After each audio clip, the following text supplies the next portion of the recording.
Y los compañeros. Yo soy Eric Ochoa, facilitador de la Red Estatal del Estado de México. El día de hoy me complace mucho compartir con ustedes el boletín semanal de la RENACE. Vamos a hablar sobre el paquete contra la inflación y la carestía presentada por el gobierno de Andrés Manuel López Obrador el 4 de mayo. Se va a poner buenísimo, no se despeguen del boletín número 36.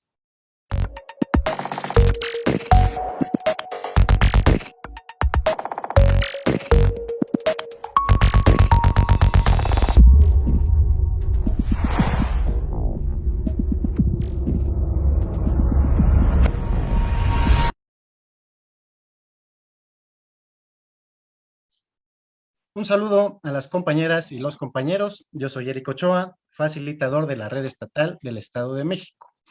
El día de hoy vamos a hablar sobre el paquete contra la inflación y la carestía presentada por el gobierno de Andrés Manuel López Obrador el 4 de mayo, que busca responder al alza de los precios que se ha dado en todo el mundo a raíz de los efectos económicos de la pandemia. Las presiones en los precios agropecuarios y energéticos por el conflicto bélico entre Rusia y Ucrania, la depreciación cambiaria del peso frente al dólar, así como las presiones generadas en los costos a partir de procesos que han afectado las cadenas de suministros. Por ejemplo, en el primer trimestre de 2022 se desplomó 32% la importación de fertilizantes respecto al año pasado, lo cual ha impactado en la producción de alimentos en nuestro país. La inflación interanual en México es de 7.7%, no tan alta como en otros países que enfrentan procesos inflacionarios mayores como Argentina con 58%, Brasil con 12.5% o Estados Unidos con 8.3%. El paquete contra la inflación y la carestía busca generar acuerdos para que no se suba el precio de la canasta básica. Se busca garantizar la estabilidad del precio de la gasolina y el diésel, del gas LP, electricidad y alimentos. No se trata de un control de precios. También se busca mantener bajos los costos de transporte, aumentando la seguridad de las carreteras, no incrementar las tarifas ferroviarias en 2022, exención de carta de porte a productos de la canasta básica, agilizar los despachos aduaneros y de cargas en los puertos. Gran parte de la inflación corresponde al precio de los alimentos. Por esa razón es que el paquete busca incrementar la oferta interna de alimentos, aumentando la producción de granos, maíz y frijol por medio de los programas Sembrando Vida y Producción para el Bienestar. Ampliar el programa Fertilizantes para el Bienestar de 5 a 9 estados, eliminar la cuota compensatoria impuesta a China y Estados Unidos para importar más amonio, el fertilizante más importado de México, así como también se están realizando las jornadas de producción de autoconsumo, donde AMLO ha señalado que si no producimos lo que consumimos, siempre vamos a estar dependiendo del extranjero. Con la crisis mundial, solo el flete marítimo ha aumentado 10 veces los productos básicos y las mercancías. Es lógico que lo mejor sea producir lo que consumimos y si nos vamos a la escala, lo mejor es empezar por el autoconsumo. Sí a la soberanía y a la seguridad alimentaria, sí al plan antiinflación del gobierno de la Cuarta Transformación. Estamos hablando de soberanía alimentaria, estamos hablando de soberanía nacional, y para hablar sobre estos temas tan importantes, tenemos a dos grandes invitados el día de hoy. Me complace compartirles a ustedes la semblanza de la compañera Blanca Araceli Borja Rodríguez. Ella es profesora titular de la Academia de Economía Cuantitativa de la Facultad de Economía, doctora en Economía y maestra en Economía de la Tecnología por la UNAM. Ha realizado estudios de física y es licenciada en Economía en la misma institución. Actualmente se ha adentrado en temas de psicología educativa y psicología social, particularmente en la relación entre pobreza y el desarrollo humano, desde las neurociencias. Desde marzo de 2011, es miembro del Centro de Economía y Prospectiva en Ciencia y Tecnología en la UNAM y pertenece a la red de investigadores y docentes en innovación tecnológica, impartiendo conferencias nacionales e internacionales en temas de tecnología e innovación. Ha realizado actividades de investigación y docencia en temas de transferencia tecnológica, vinculación universidad-estado-industria e innovación para el desarrollo local y regional.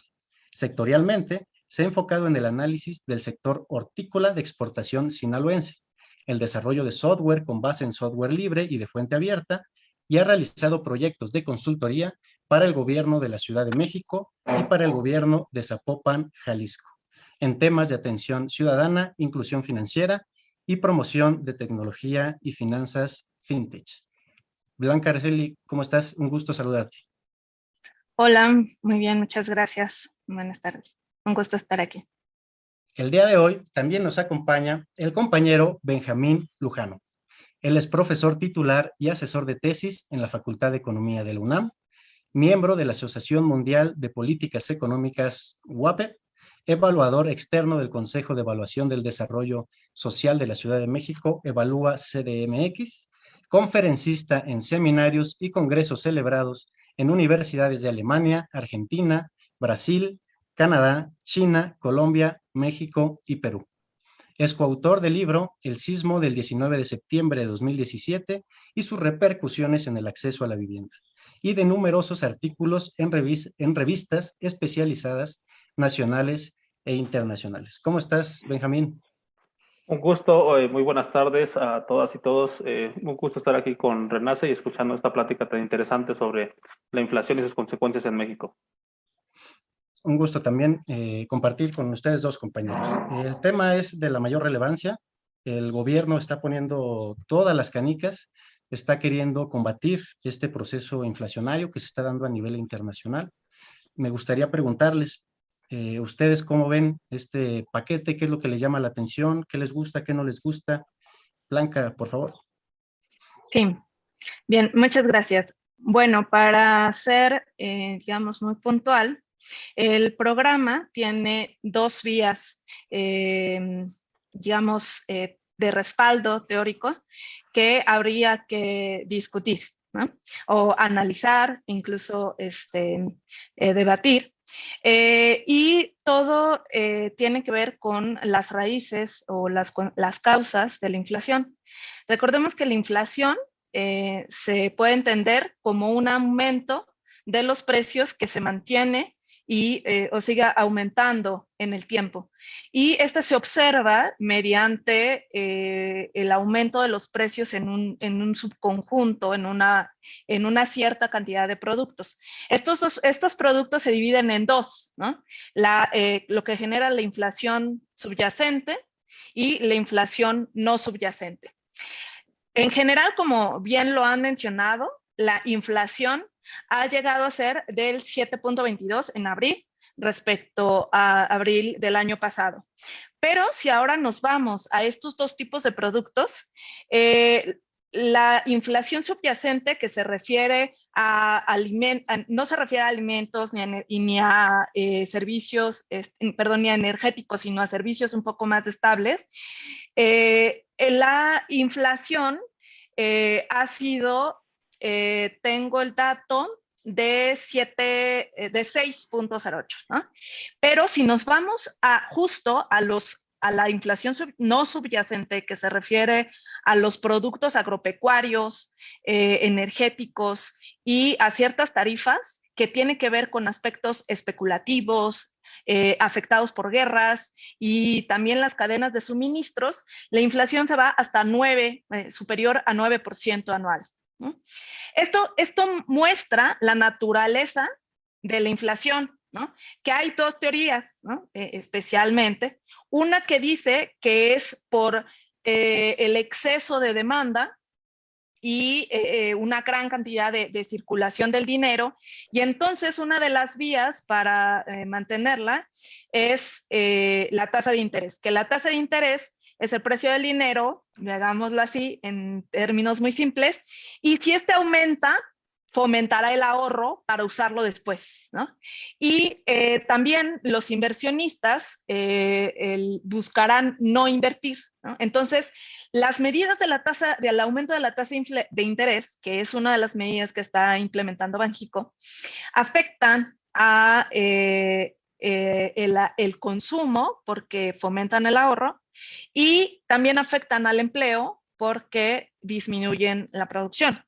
Entonces, hay otra parte, ¿no? Dentro del paquete contra la inflación y la carestía, que es atacar las causas no monetarias, sino estructurales de la inflación. Y esto tiene que ver con los suministros, sobre todo de insumos que requerimos para la producción, agropecuarios, insumos para los electrónicos, también varios insumos que están relacionados con el efecto pospandemia y también de la guerra, que rompen las cadenas de suministro y generan la carestía.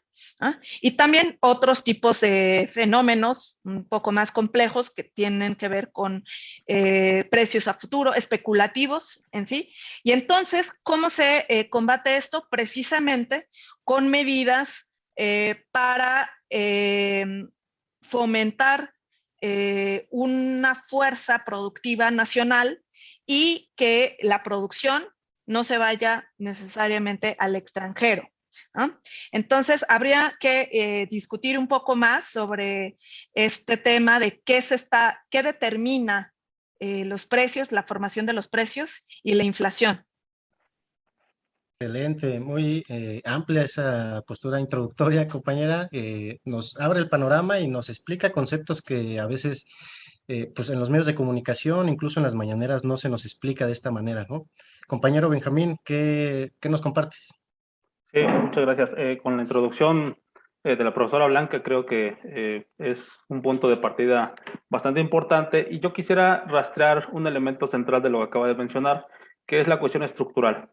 Entonces, de entrada, lo que tenemos que señalar es que la inflación se provoca por un elemento estructural del sistema capitalista, que tiene que ver uno con la cadena de suministros, lo que se llama las cadenas globales de valor, que se encuentran desde el COVID-19, se han encontrado en un constreñimiento bastante fuerte del comercio.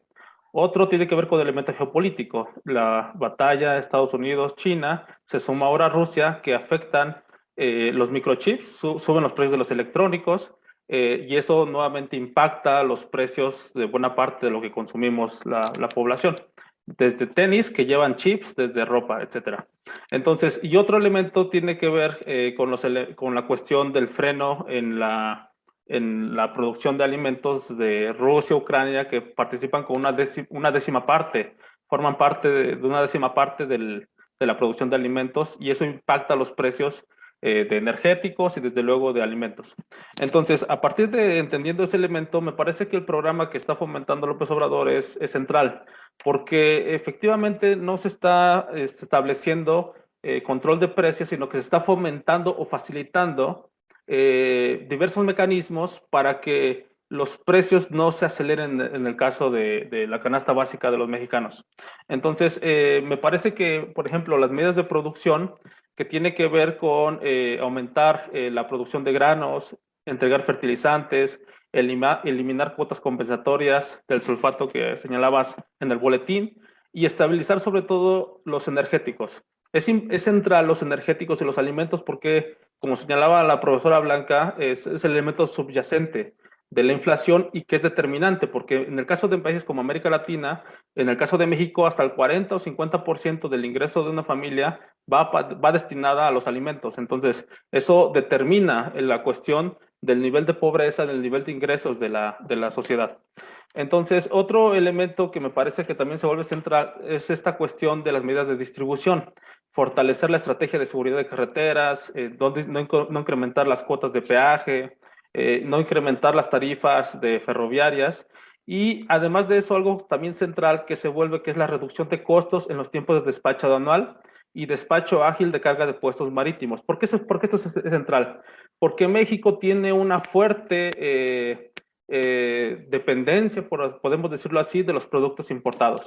Entonces, buena parte de hecho, esto es un tema que se ha discutido durante mucho tiempo, que hemos perdido la soberanía alimentaria.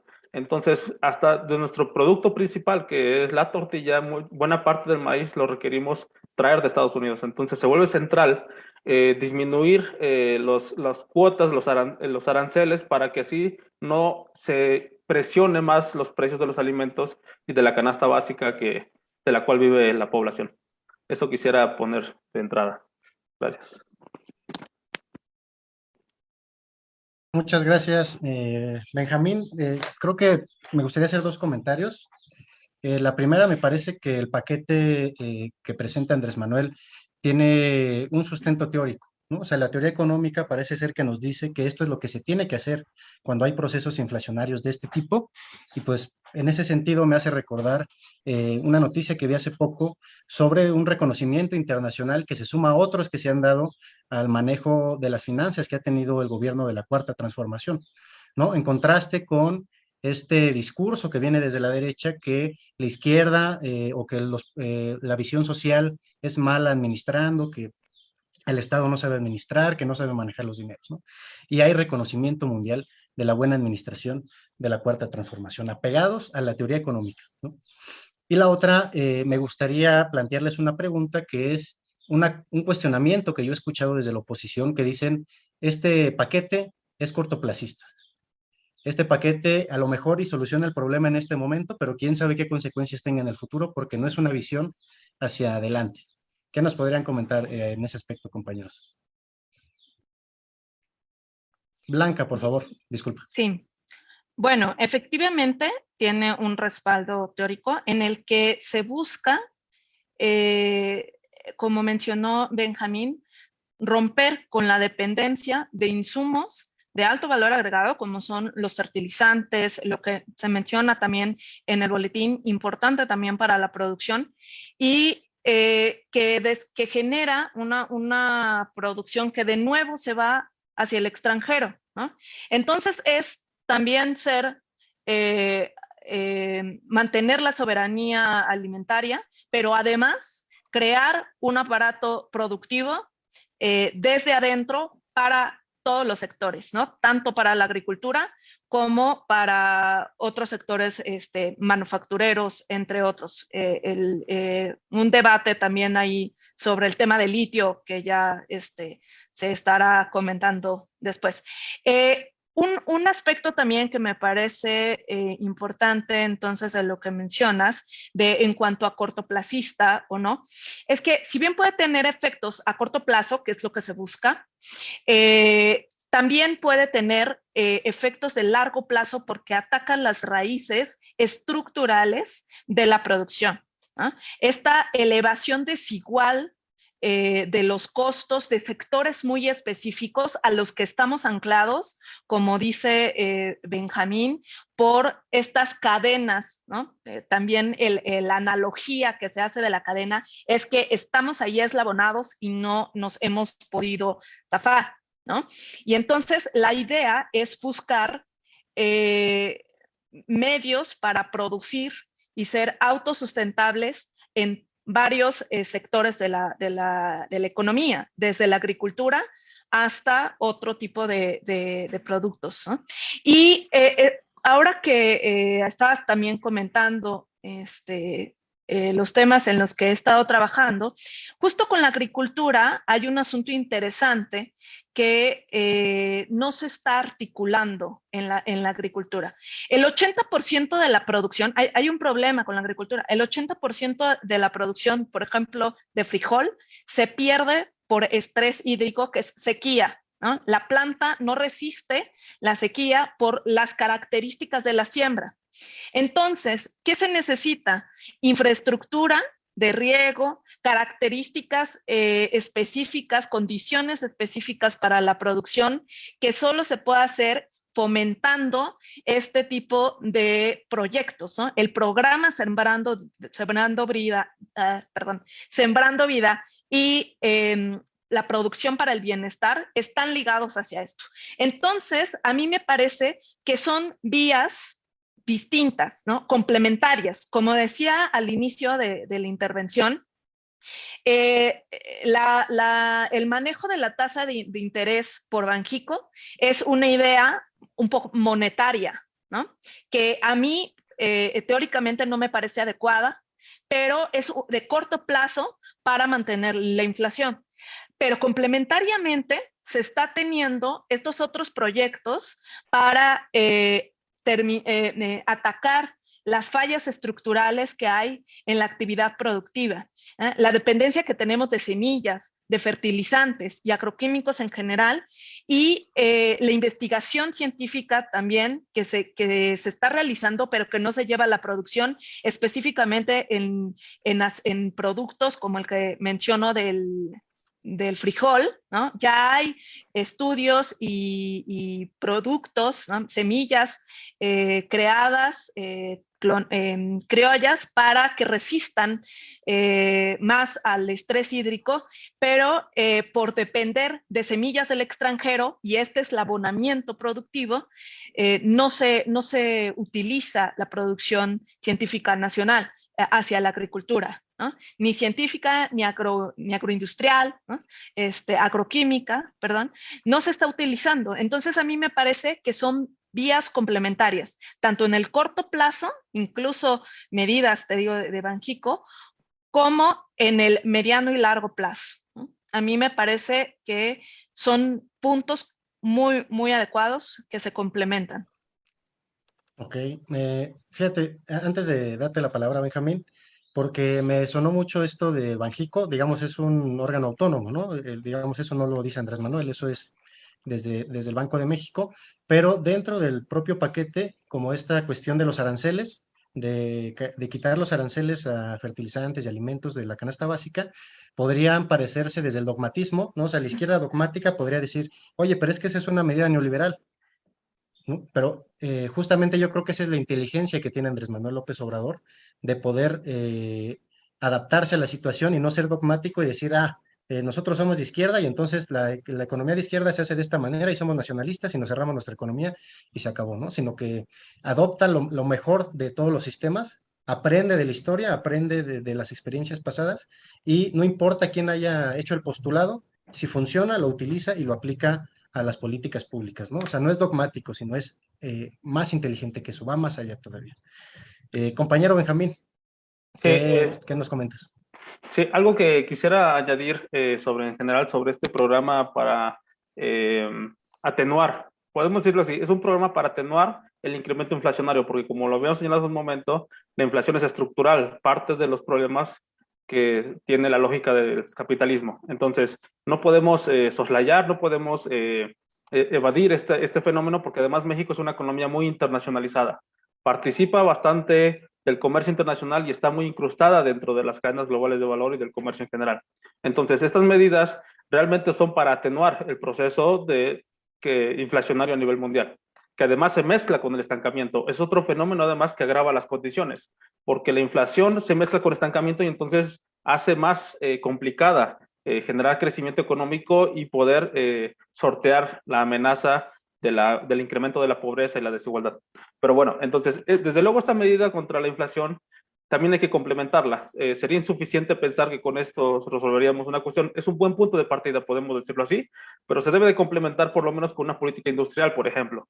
Ya señalábamos que un elemento central de la dependencia de la economía mexicana es la cuestión de los alimentos. Por ejemplo, en el 2020 México fue el principal importador de maíz a nivel mundial. Entonces, sí es nuestro alimento básico. Entonces, ni siquiera tenemos la capacidad de producir nuestros alimentos. Y esto ha sumado a que requerimos también, como señalaba la profesora Blanca, de semillas y fertilizantes importados, lo cual hace que sea mucho más complicado poder ser autosuficientes o autosustentables en nuestra cuestión para alimentar a nuestra población. Bueno, entonces es un buen punto de partida y ojalá esto se sostenga, es decir, que se amplifique el programa Sembrando Vida, que se amplifiquen otros programas para ir generando nuestra propia capacidad para producir alimentos, y eso complementado además con la cuestión de la industria.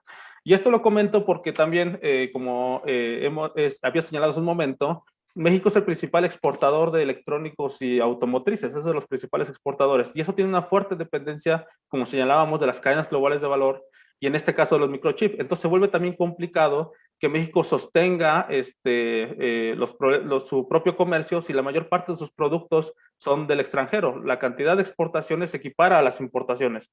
Entonces eso hace que nuestra economía camine a dos velocidades. Una economía que realmente está en el sector servicios de baja productividad, otra economía de grandes empresas extranjeras, algunas nacionales que prácticamente se mueven como monopolios rentistas, alejados de cualquier ápice de innovación, de competencia. Entonces, requerimos ir haciendo cambios profundos en el funcionamiento de la economía y sembrando vida, y estos programas para fortalecer la producción de alimentos es un buen principio, pero debe de ir más allá. Debe seguirse complementando con una política industrial y de esa manera ir fortaleciendo los elementos de la economía nacional para poder hacer frente y sortear de mejor manera la lógica en la cual se encuentra el sistema capitalista en la actualidad.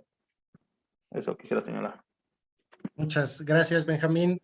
Voy a dar lectura a algunos de los comentarios que tenemos acá en el Facebook. Nos saludan desde Tultitlán, desde la Colonia Cóndor en Mexicali, desde Querétaro. Saludos cordiales de Oscar Retz. Tommy Méndez nos saluda desde Tlaxcala. Por acá nos dicen desde la Magdalena Contreras, el sector trabajo está presente, nos dicen por acá. Blanca y Benjamín, qué gusto verlos por acá, dice Yosafat.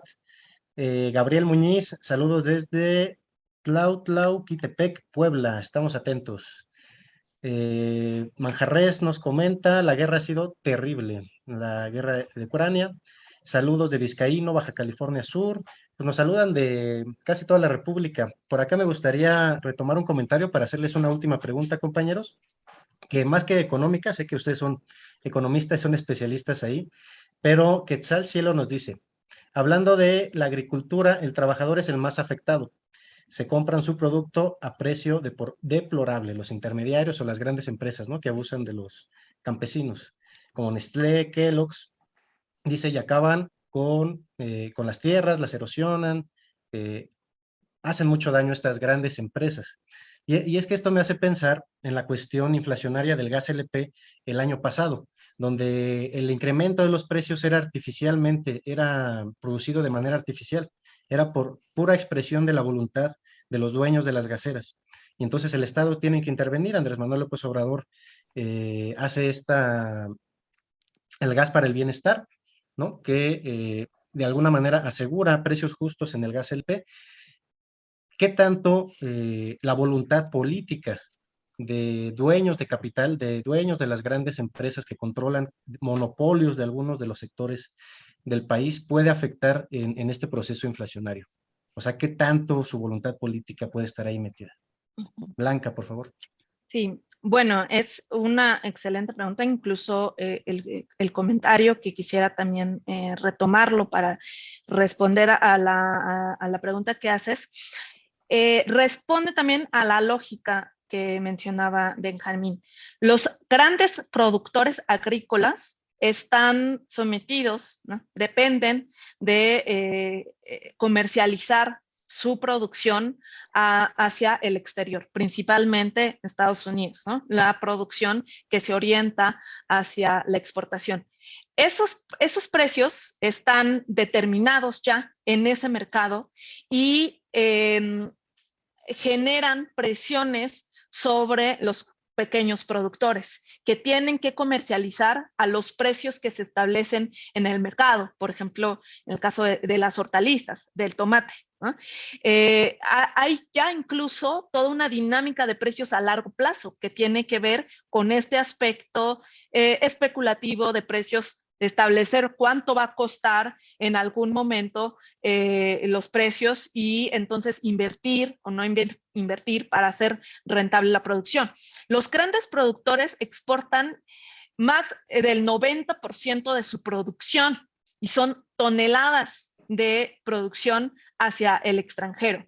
Y los pequeños productores que producen a una cierta escala, pero mucho menor, que se orientan hacia el mercado nacional, tienen que entrar a un mercado de fertilizantes, de insecticidas, también orgánicos, que tienen también sus precios, porque los precios también de los productos orgánicos tienen una certificación y una lógica también para el exterior, que a los que se ven sometidos los pequeños productores. Entonces, por eso este programa también, este paquete también es importante para los pequeños productores que están orientados hacia el mercado nacional.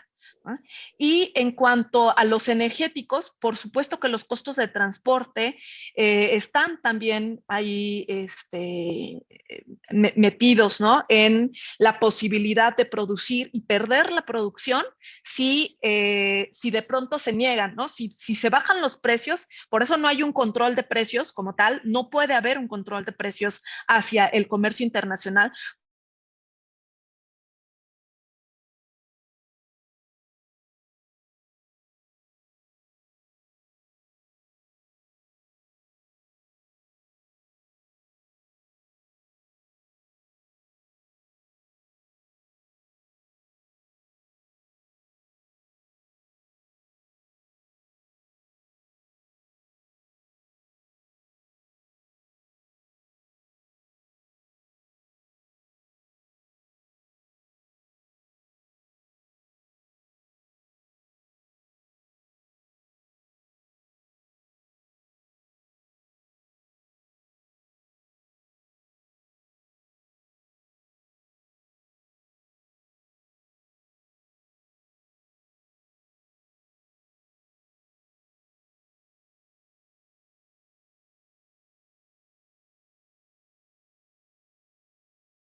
Que regreses. Bueno, hola, Blanca, hola, Hola. Benjamín. Buenas tardes. Ahorita que regreses, igual solo pues menciona que tuvieron un problema, el problema técnico, pero ya están de regreso y ya retomas la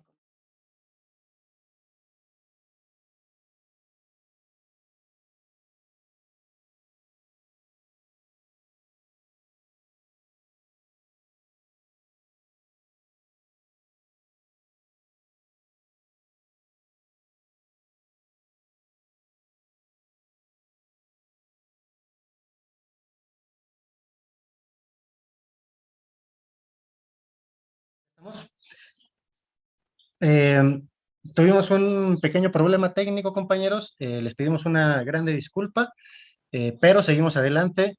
Compañera Blanca, nos estabas hablando del dumping, ibas hacia la afectación, hacia los pequeños productores, hacia el trabajador agrícola. Así es. Sí, mencionaba que no puede argumentarse el tema de control de precios, porque no es posible establecer un control de precios, no conviene sobre todo porque el 90% de la producción de los grandes productores está orientada hacia la exportación. Y en esta misma lógica, si se estableciera una baja de los precios, se pone una demanda de parte de los productores de otros países y se hace un juicio, ¿no? Un problema ahí por competencia desleal, y se pierde la producción porque gran parte de lo que se produce es fresco y se puede perder en esos momentos. Pero la lógica de los mercados en las que se ven insertos los trabajadores agrícolas, los pequeños productores, están determinados por los precios de los insumos agrícolas para mantener su producción y los rendimientos también, ¿no? Entonces, efectivamente, esto les afecta también a los pequeños productores, que son los que generalmente están orientados hacia el mercado nacional, ¿no? Entonces, los programas también son muy importantes, el programa Sembrando Vida, para fortalecer el campo orientado hacia el país. Y por supuesto, mencionando que lo que comentaban, el pequeño productor es el más afectado también en este aspecto de los precios inflacionarios. Muchas gracias, Blanca. Benjamín, sobre la voluntad política de los empresarios, ¿qué nos puedes comentar? Claro, un poco para ir cerrando lo que señalaba Blanca y complementar esta pregunta que se vuelve fundamental porque siempre cuando los economistas o un economista convencional se le pregunta por qué los precios suben, por qué bajan, por qué hay carestía, siempre se va a la lógica de las fuerzas inherentes del mercado. Entonces es porque el mercado así lo asigna, etcétera.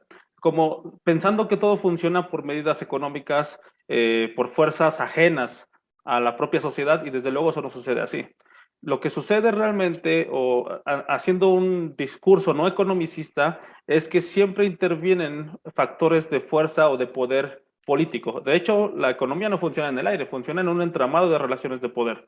Y esas relaciones de poder son determinantes para posicionar precios, para posicionar productos, para hacer carestía artificial, para elevar precios de manera artificial. Entonces, eso lo hemos visto a lo largo de la historia de los países, aunque pues, después se les soslaya y se piensa que, por ejemplo, que los precios del limón subieron por sequías. Efectivamente, sí, siempre afectan la sequía, los sistemas de lluvia de temporada, etcétera. Pero muchas veces, como señalaba, es artificial porque los grandes almacenistas, como señalaba Blanca, los grandes productores, muchas veces retienen alimentos, muchas veces, como la propia FAO señalaba, alimentos se llegan a desperdiciar en el mar para evitar que los precios bajen y afecten las ganancias de los empresarios.